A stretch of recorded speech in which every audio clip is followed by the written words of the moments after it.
Hi, I'm Sifu Kuttel, and in this video, we're going to be working with the Taiji Jian. So grab your sword, and let's get to work.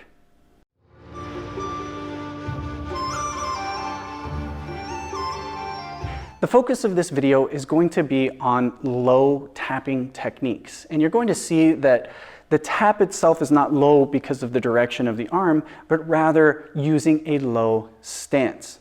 Now, a couple of things that are very important here when it comes to tapping techniques is we're not trying to chop through. So we're not doing a big cutting technique. We're doing just a light wrist snap tapping technique. And it's really important how you grip the sword. So make sure that when we grip the sword, we have our middle finger and our ring finger as the main grip, and our thumb as well.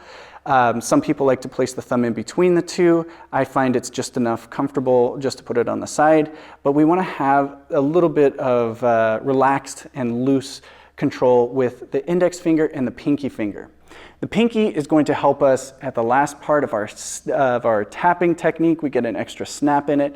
And our index finger being relaxed is going to allow our wrist to articulate more. So make sure, even if you need to practice with this hand position, you're not trying to grip especially too hard with the index finger. Now the other thing is, this is something where you're going to find a low tap in many Taiji Jian forms, and for the most part, the tap is always going to be low, and this is because we're sinking down in our stance. But a good rule of thumb is if you're doing it in a cat stance, it's a low tap. If you're doing it in a bow stance, it's going to be a higher tap. Of course, this is something for when you're doing forms work. It's not really going to apply to the lesson in this video. So with all of that said, grab your sword and let's go get to work. We'll begin with our low tap. Now, we'll get into why this is typically a low tap, but a good rule of thumb to keep in mind is that in most times in the form, when we do a cat stance position, we're going to be tapping low.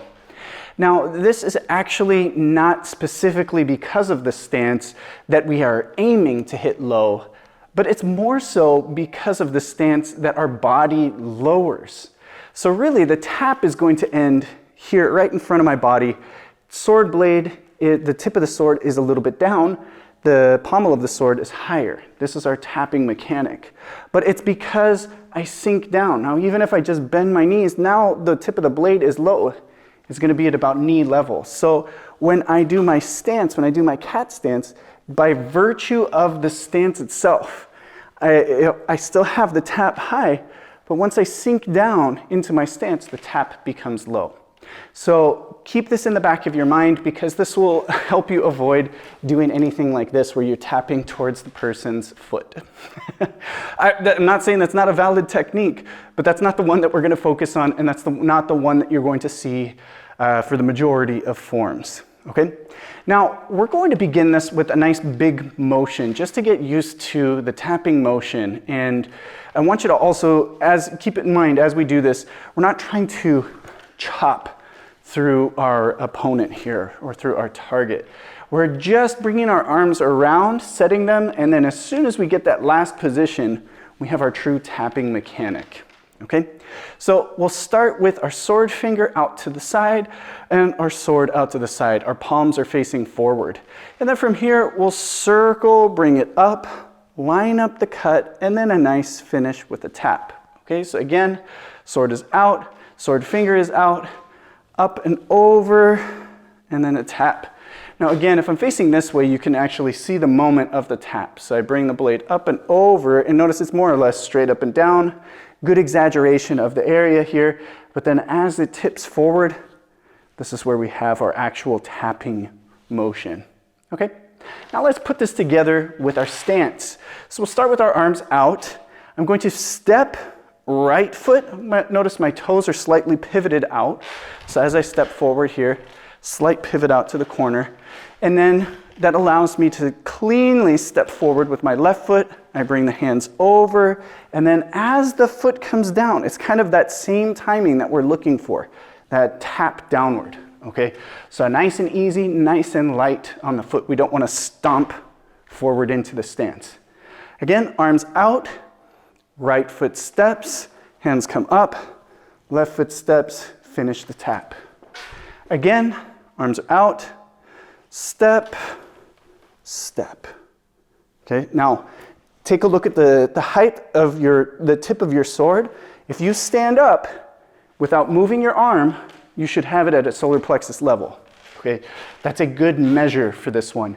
So every time you finish while you're training, take those steps, step, step, tap, hold the arms and straighten back up and check your position, okay? Make sure that you're not tapping down like this. And then when you straighten up, the blade is all the way down here, okay? So again, if I'm facing towards this angle, let's start neutral position, nice and easy. Step, step, and tap, okay? If I'm facing this angle, see one more time, right here, I step, step, and tap.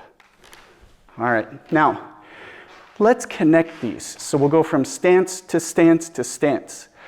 This is not going to have such a big motion every time now. And in fact, we'll stop bringing the arms around as a big cutting motion and more so just drop the blade to the side.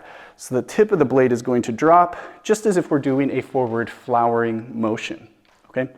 Now, as we're taking our steps forward, a good rule of thumb is whichever foot is coming forward, you don't want to drop the blade to that side. So you don't want to step into your own sword, okay? A good way to start this is just like we did before. We will take our 2 steps in, 1, 2. Now, the foot that's forward, I'm going to actually drop the blade to this side. It's not going anywhere, it's planting. So I can turn my shoulders in as I pivot the foot out, small roll of the wrist, and tap. Same thing as I do the other side. I pivot the foot out, small roll, I let the tip of the blade drop, palm up, roll past as I advance forward and tap. Okay, so now it's a much easier rule of thumb. As we're stepping forward, we know the best way of accomplishing this for the tap. Again, both arms out. We'll step 1, 2, tap, roll to the front foot, step, tap, roll to the front foot, tap, roll, tap. Okay? If I'm doing it forward towards you, I take my 2 steps forward, 1, 2, I roll towards that front foot, tap, roll towards that front foot, tap. The motion is much more concise when we're just rolling the wrist. And this is that action that's going to help us get a little more momentum behind our tap. So this is how we can gain that extra momentum for when we actually do the tapping technique. We have an actual decent cut, okay? So we'll go one more time. I'll face this angle.